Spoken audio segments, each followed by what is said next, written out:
Hello বন্ধুরা, তো আজকে আমি তোমাদের সাথে একটা টিপস শেয়ার করব। আজ আমি দেব মাথায় হেনা। তো দেখো, এখানে আমি হার্বালসের একটা হেনা দিয়েছি, ব্রাউন হেনা। তো এটা আমার খুব পছন্দের একটা হেনা। এটার সাথে কি কি উপকরণ দেবো সেটাও তোমাদের সাথে শেয়ার করব। চলো দেখো। তো দেখো, এখানে আমি চা পাতা নিয়ে নিয়েছি। চা পাতাটাকে ফুটিয়ে ভালো করে জলটা হালকা উষ্ণ গরম করে নিয়েছি। এরপর আমি এর মধ্যে হেনাটাকে আধ ঘন্টা, খুব জোর 45 বা 1 ঘন্টার মতো রাখলেও অসুবিধা নেই। এটাকে ভিজিয়ে রেখে দেবো। তারপর এর মধ্যে উপকরণগুলো যখন মাথায় দেব তার 10 মিনিট আগে ভেজাবো। দেখো, এটাকে আমি ভালো করে ফেটিয়ে কিছুক্ষণ, মানে 45 মিনিটের জন্য এটাকে আমি এখন রেখে দেবো।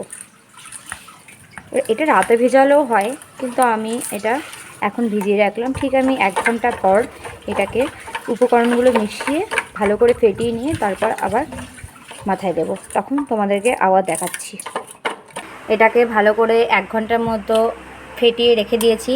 আর এখানে নিয়েছি ডিমের কুসুমটা, রেখে দিয়েছি সাদা অংশটা নিয়েছি। আর এখানে 2 পাতা সানসিল্ক শ্যাম্পু আর কেটে রাখা হাফ লেবু, এটা এবার এর মধ্যে মিক্স করে দেব।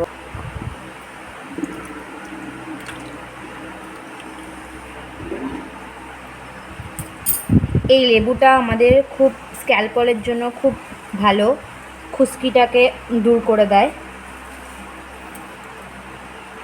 আর এই ডিমের কুসুমের বাদ দিয়ে সাদা অংশটা দিলে এটা একটু চুলটা সিল্ক করতে সাহায্য করে।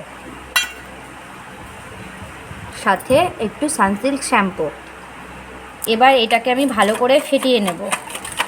দেখো, এরকমভাবে ফেটিয়ে নেব। যতক্ষণ না এটা ভালো করে মিক্স না হবে ততক্ষণ এরকমভাবে ফেটিয়ে যাবে। দেখো, আমি আমার বরের মাথায় দিয়ে দিচ্ছি। ও মুখ দেখাবেন না, লজ্জা পাচ্ছে, তাই মুখটা ঢেকে দিয়েছে। আর আমি যখনই হেনা দিই ওরও দিতে ইচ্ছা হয়, তাই একটু ওকেও দিয়ে দিই। আগে বরমশাইকে দিতে হয়, তারপরে নিজে দিতে হয় সব কিছুই। সবাই বলে, জানি না কেন বলে, হয়তো এই ভাগটাও দিতে হয়। চুল ভালো থাকে, চুল ভালো থাকবে, আমার বরের চুল সিল্ক হবে। দেখো, এটা আমি স্ক্যাল্পলে ভালো করে লাগিয়ে নেব। আর আমি এখানে বলেছিলাম যে আমি সানসিল্ক শ্যাম্পু ইউজ করেছি। তোমরা যে যেটা ইউজ করো সেটা দিতে পারো, কোনো অসুবিধা নেই। যে সানসিল্কই দিতে হবে এমন কোনো ব্যাপার নেই।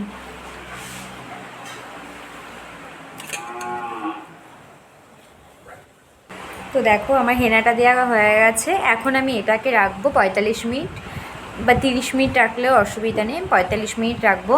তো তারপরে আমি ওয়াশ করে নেব আমার হেয়ারটাকে, তারপরে তোমাদেরকে দেখাবো। দেখো চুলটা কত সুন্দর হয়ে যাবে। তো দেখো বন্ধুরা, আমি ওয়াশ করে চলে এসেছি আমার হেয়ারটা। দেখো কতটা সফটনেস, দেখো একদম সফট হয়ে গেছে চুলটা। দেখো, তোমরা দেখলেই বুঝতে পারবে কোনো জট ভাব নেই, কোনো মানে জড়িয়ে যাচ্ছে না চুলটা। তো তোমাদের যদি ভালো লাগে তোমরা এই ছোট্ট টিপসটা তোমাদের হেয়ারে ইউজ করে দেখতে পারো, খুব ভালো উপকার দেয়। আমার তো দেয়, তোমাদের দেয় নাকি, তোমরা একবার ইউজ করে দেখতে পারো।